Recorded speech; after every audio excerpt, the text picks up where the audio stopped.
Hello everyone, a very pleasant day to you. Federal government mandates drug screening for public service employment. Independent National Electoral Commission fixes February 21, 2026 for 2 by-elections in Rivers State. And Labour Party presidential candidate Peter Obi questions $5 million foreign school fees amid Nigeria's education crisis. A very good day to you and welcome to First Next News Port Harcourt. I am Becky Usoro. Now the news in full. The Niger State Governor Umaru Bago has received the remaining abducted students and staff of St. Mary's Catholic School, Papiri in Agwara local government area of the state. The students were formally handed over by the National Security Advisor, Nuhu Ribadu, who was represented by Major General Adamu Laka. Speaking at the handover, Laka said security agencies had worked tirelessly since the abductions were ensured the safe rescue and return of the children. He emphasized the federal government's commitment to policies that protect the rights and safety of every Nigerian child, while reiterating the determination of security agencies to continue implementing measures to safeguard the country and its citizens.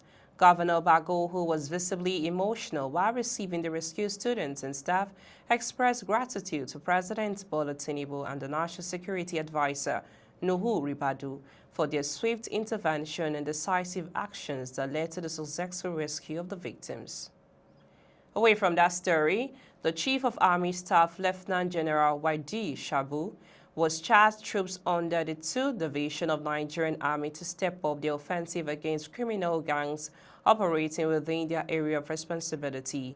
General Shaibu gave the directive during his first operational visit to the division at Odubo Barracks in Ibadan, Oyo State, where he assessed ongoing security efforts in the region.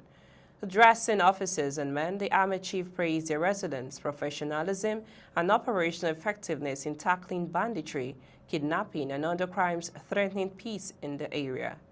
Beyond operations, Shaibu reaffirmed his commitment to the welfare of troops, announcing that approvals had been secured for the renovation of existing accommodation blocks and the construction of new residential facilities within the barracks. He stressed that high morale remains vital to mission success and urged personnel to take proper care of the facilities to maintain a conducive living and working environment. The visit highlights the Army leadership's dual focus on boosting operational effectiveness while improving the welfare of soldiers deployed in demanding security conditions.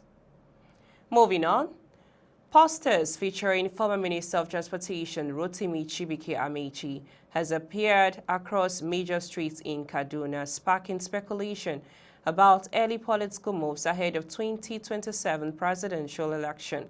The posters, which prominently display Amechi's portrait, describe him as the only person to be trusted and the only man for the job, with accompanying messages centered on unity, equality, stability, and development.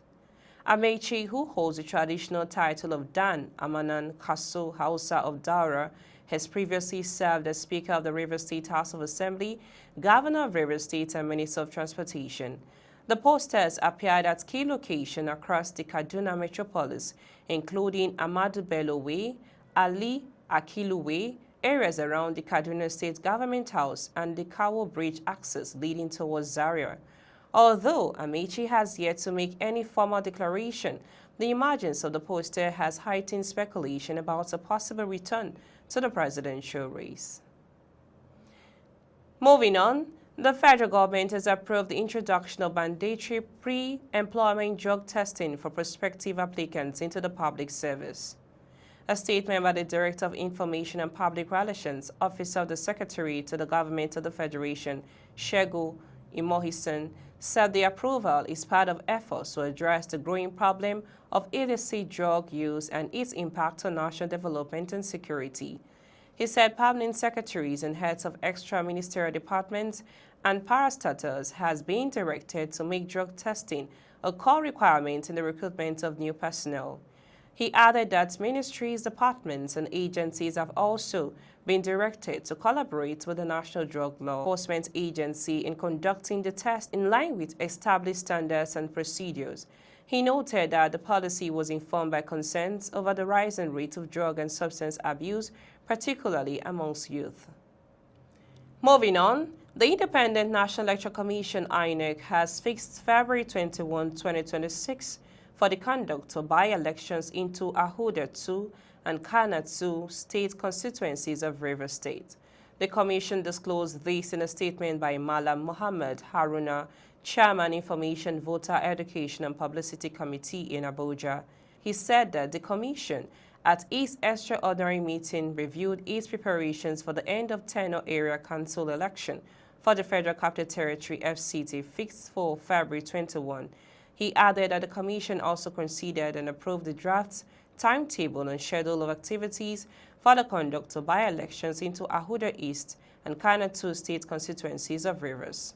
He noted that provisions of Section 116 of the 1999 Constitution of the Federal Republic of Nigeria as amended empowered the Commission to fix dates for elections and conduct by-elections for vacancies.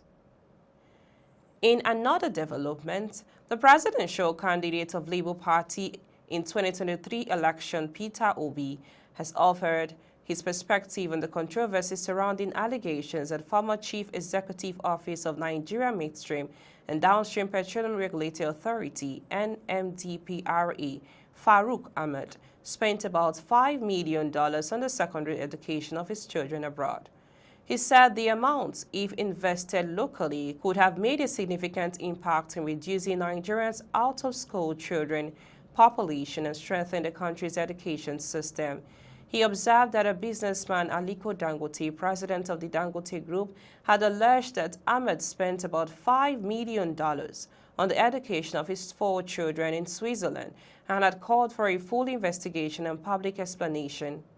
The Labour Party candidate stressed that the issue was not about parents investing in their children's education, but about the scale of context of such spending when linked to a public official in a country grappling with widespread poverty and inequality. In another development, one of Nigeria's foremost accountants and a towering figure in the country's professional and corporate landscape, Arthur Christopher Mbanefo, has died at the age of 95. A distinguished Nigerian accountant, diplomat, education administrator, and elder statesman, his passing marks the end of a remarkable life of service to Nigeria and the international community. He was Nigeria's semi-permanent representative to the United Nations (UN) and former pro-chancellor of the Universities of Lagos, Obafemi Awolowo, and Ahmadu Bello. He was a fellow of the Institute of Chartered Accountants in England and the Institute of Chartered Accountants of Nigeria.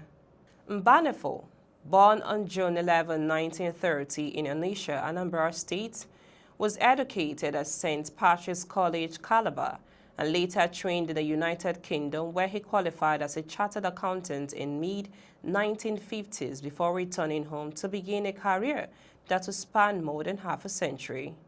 He became the president of the Institute of Chartered Accountants of Nigeria in 1978, during which time the ICANN Secretariat was completed and declared open on April 21, 1979.